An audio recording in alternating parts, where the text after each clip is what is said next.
Okay, so after disassemble this TPMS, yeah, you can see I removed it from the plastic cap.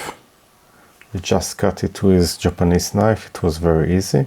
There was some pressure that goes out, and then we can see regular CR2032 battery. This is actually regular battery that is used in many watch, and we can see here the chip with the tiny hole. So this is the pressure sensor, and probably this is also a CPU, because I can see here it looks like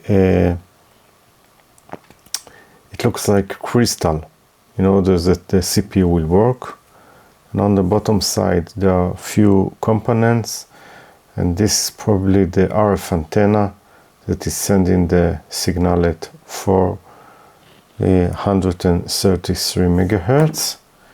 And I bet that the battery is totally discharged because it is not working. So we'll now maybe try to look at the voltage of this battery. So I put it like this, and then measure between the two nodes of the battery.